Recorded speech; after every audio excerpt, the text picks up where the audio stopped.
Check कर सकते हैं। ये दो टाइप का आता है, क्या तो है फ्रीक्वेंसी के लिए ओनली, जो कि मीटर की तरह होता है, जो उसके थ्रू हम लोग सिर्फ इसका फ्रीक्वेंसी को मेज़र करके इसका नंबर देख सकते हैं जैसे मीटर में होता है। और ये इसको बोला जाता है डिजिटल स्टोरेज ऑसिलोस्कोप यानी DSO।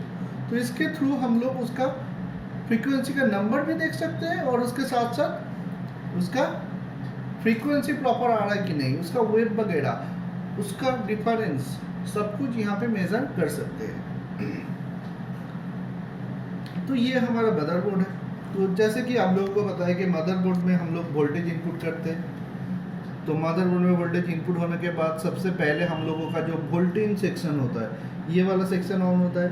फिर इसका जो स्टेप डाउन सेक्शन है, ये सेक्शन ऑन होता है। फिर इसका आईओ को वर्किंग कंडीशन में लाया जाता है, तो ये भी वर्किंग कंडीशन में आता है। उसके बाद बैटरी का जो चार्जिंग वगैरह होता है वो सबसे पहले स्टार्ट होता है। ये सब कुछ जो भी काम है ये सब हम लोग ऑफ कंडीशन में इसको मिल जाएगा। तो ये ऑफ कंडीशन में पूरा ये सब चीज़ काम कर जाता है। फिर जाके बारी आता है हमारा मदरबोर्ड को ऑन करने का।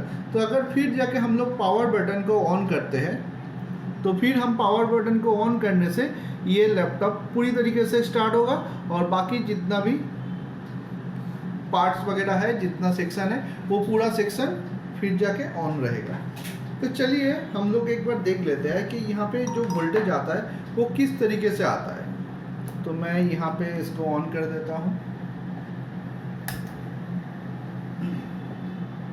तो यहाँ पे 19.7 वोल्ट दिया हुआ है, तो यहाँ पे मैंने एडाप्टर कनेक्ट कर दिया।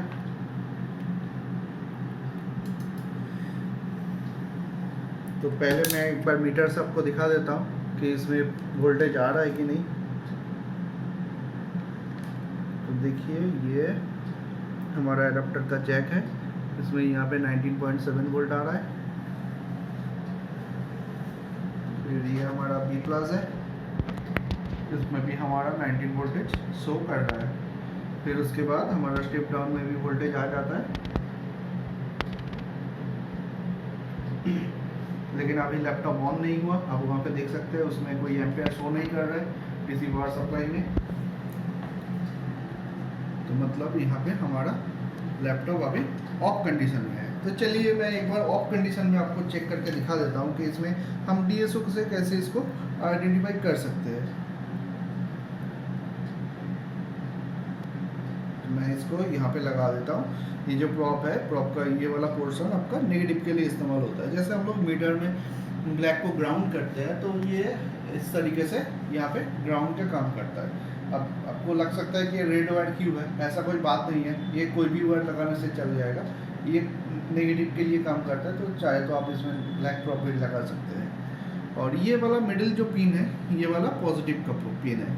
तो अगर किसी चीज़ का फ्रीक्वेंसी हमको चेक करना है तो हम लोग इसको वहाँ पे टच करेंगे। तो ये हो गया ग्राउंड और ये हो गया पॉजिटिव। अभी चलिए हम लोग वोल्टेज को चेक करते हैं। तो अगर हम लोग यहाँ पे पहले देखेंगे ये कॉइल में, तो कॉइल में अगर हम लोग वोल्टेज चेक करते हैं तो उससे पहले हमको यहाँ पे इसका वोल्टेज का डिवीज़न में वोल्टेज सेट करना होता है। जैसे कि मान लीजिए मैं यहाँ पे 5 वोल्ट सेट कर दिया। यहाँ पे चैनल 1 5 वोल्ट दिखा रहा है।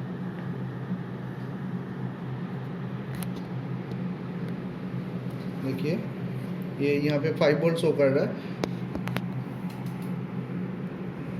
तो मैं यहाँ पे इसको अगर टच करता हूँ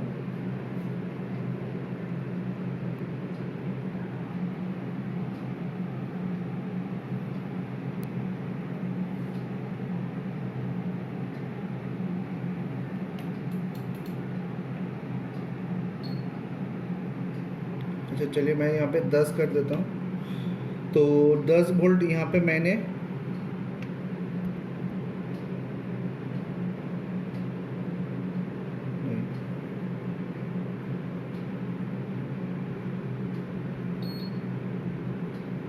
यहाँ पे 5 आया।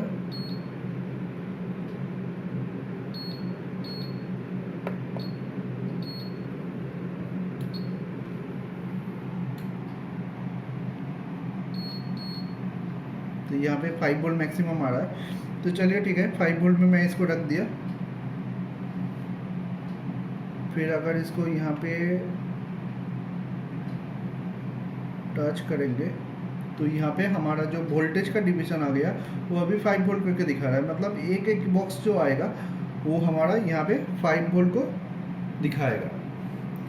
तो 5 वोल्ट दिखाने के बाद हम लोग करके जो बॉक्स आएगा उस बॉक्स के हिसाब से इसको मेज़र कर सकते हैं।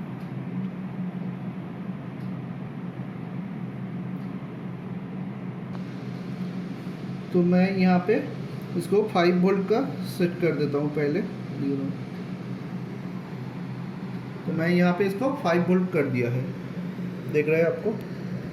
तो यहाँ पे 5 वोल्ट का डिवीज़न आ गया। अभी मैं इसको अगर इसका आउटपुट में पकड़ता हूँ, मतलब यहाँ पे जो भी बॉक्स है वो सब 5 वोल्ट करके अभी शो कर रहा है। तो देखिए मैं यहाँ पे जब भी टच कर रहा हूँ कॉइल में, ये एक ही घर ऊपर आ रहा है। शायद कैमरा को ऐसे पकड़ने से बेटर रहेगा। तो देखिए यहाँ से ये 5 एक जो बॉक्स है एक ही बॉक्स ऊपर गया, मैं इसको छोड़ रहा हूँ, ये नीचे आ गया। यहाँ पे अभी यहाँ पे है, मैं इसको टच करूँगा, एक ही बॉक्स से ऊपर जा रहा है। तो ये गया 5 वोल्ट का। अगर 3.3 को चेक करेंगे तो 3.3 के लिए पूरा 5 नहीं जाएगा, थोड़ा सा ऊपर जाएगा। देखिए ये 5 यहाँ पे था लेकिन ये पूरा नहीं गया। 3.3 वोल्ट जनरेट हो रहा है इसलिए उतना तक यहाँ पे शो कर रहा है। और यहाँ पे मीन दिखा रहा है 3.2 वोल्ट। जब मैं यहाँ पे पकड़ रहा हूँ तो देखिए यहाँ पे 5.0 आ रहा है। तो यहाँ पे आपको 5.0 शो कर रहा है, मतलब यहाँ पे कितना वोल्टेज है वो दिखा रहा है। और अगर मैं इसको थोड़ा सा 5 के जगह पे वोल्टेज को मैंने यहाँ पे 10 कर दिया, तो अभी ये 10 वोल्ट का डिवीज़न में है। मतलब अभी मैं 5 वोल्ट को चेक करूँगा तो देखिए ये हाफ जाएगा। एक बॉक्स 10 वोल्ट करके यहाँ पे मेज़र हो रहा है अभी, तो ये एक पूरा बॉक्स को फिलअप नहीं किया, हाफ गया है। अगर 3.3 चेक करेंगे तो थोड़ा सा उठेगा ऊपर, देखिए। तो ऐसे करके हम लोग इसमें से वोल्टेज चेक कर सकते हैं। अगर 5 वोल्ट करके है तो हम लोग इसमें चाहे तो 19 वोल्टेज भी चेक कर सकते हैं। तो यहाँ पे हमारा 19 आता है, या फिर यहाँ पे भी हम लोग 19 चेक कर सकते हैं। तो 19 जाएगा तो यहाँ पे 4 घर ऊपर आएगा और 5 वोल्ट में रखेंगे तो, और यहाँ पे मैंने 10 वोल्ट रखा है तो 2 बॉक्स ऊपर गया है। तो ऐसे करके यहाँ पे ये चेक होता है। मैं यहाँ पे अगर इसको 5 वोल्ट कर देता हूँ तो देखिए मैं इसको कम करके यहाँ पे 5 वोल्ट सेट कर दिया है। तो अभी अगर इसको मैं यहाँ पे टच करूँगा तो ये 4 बॉक्स ऊपर आ गया, देखिए 1 2 3 4, ये एकदम ऊपर का लाइन में आ गया। मैं इसको थोड़ा सा नीचे कर देता हूँ तो आपको दिखेगा, देखिए। तो ऐसे करके हम लोग यहाँ पे वोल्टेज को चेक कर सकते हैं, कोई भी वोल्टेज यहाँ पे जनरेट हो रहा है कि नहीं। अगर हमारे पास मीटर नहीं है या मीटर का कोई इशू हो रहा है तो इसके थ्रू भी हम लोग इसको प्रॉपरली आइडेंटिफाई कर सकते हैं। प्लस इसके साथ हम लोग इसका जो फ्रीक्वेंसी आता है वो भी चेक कर सकते हैं। जैसे कि गेट में जब पल्स आता है तो गेट पल्स आने के बाद ही ये जाके फ्रीक्वेंसी को जनरेट करता है, गेट पल्स जो कि आईसी से आता है, उसके बाद जाके हमारा वोल्टेज आउटपुट होता है। तो मैं यहाँ पे इसका गेट में पकड़ के रखा हूँ तो देखिए यहाँ पे ये फ्रीक्वेंसी शो कर रहा है। तो यहाँ पे ये 57 58 ऐसे फ्रीक्वेंसी आ रहा है। मैं अगर दूसरा एक मॉसफेट का गेट में पकड़ता हूँ तो यहाँ पे भी देखिए ये फ्रीक्वेंसी शो कर रहा है। तो अब ये फ्रीक्वेंसी बहुत छोटा हो रहा है तो मैं वोल्टेज का डिवीज़न को थोड़ा कम कर देता हूँ। तो मैं यहाँ पे 2 वोल्ट का डिवीज़न में रखा हूँ। तो यहाँ पे हमको कितना वोल्टेज मिल रहा है, 400 मिली वोल्ट के आसपास आ रहा है।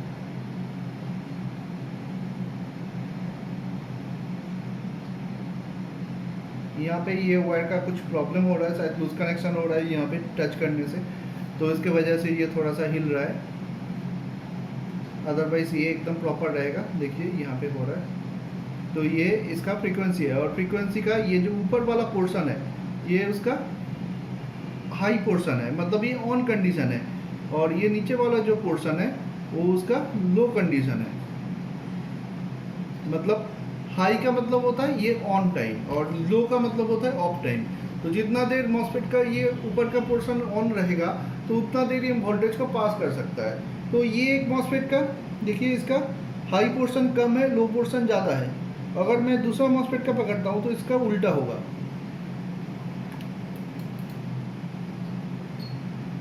देखिए इसका लो पोर्शन कम है और हाई पोर्शन ज़्यादा है। तो ये दोनों मॉसफेट होता है, ये ऐसे उल्टा तरीके से काम करता है। एक को हम लोग बोलते हैं मेन और एक को सपोर्टिंग। तो सपोर्टिंग और मेन का गेट पल्स पूरा डिफरेंट होता है। तो ऐसे करके यहाँ पे ये फ्रीक्वेंसी आ रहा है कि नहीं आ रहा है वो भी हम लोग चाहे तो चेक कर सकते हैं।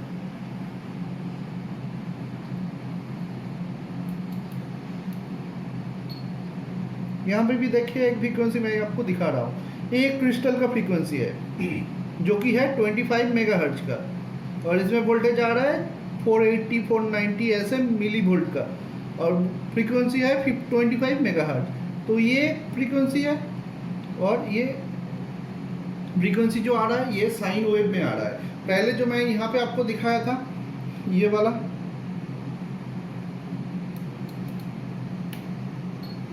तो ये आ रहा है आपका स्क्वायर वेव में, मतलब लो हाई फिर लो फिर हाई ऐसे करके। तो ये दो टाइप का फ्रीक्वेंसी यहाँ पे आपको मिलता है। अगर आप क्रिस्टल चेक करेंगे तो आपको उसमें एनालॉग यानी एसी की तरह वेव मिलेगा, जिसको हम साइन वेव भी बोल सकते हैं। और अगर आप मॉसफेट का गेट में चेक करेंगे तो उसमें आपको डिजिटल पल्स मिलेगा।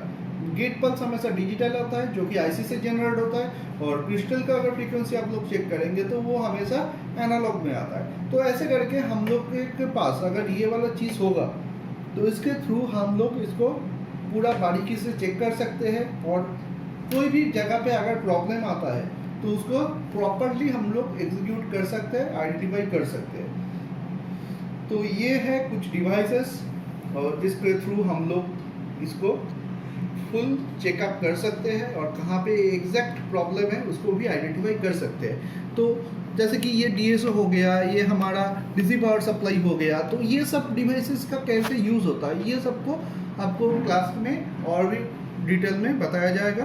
तो आज के लिए इतना ही, उम्मीद है आप कुछ सीख सकते हैं इसमें से। तो ठीक है, चलिए आप फिर से मिलेंगे दूसरा कोई टॉपिक लेके।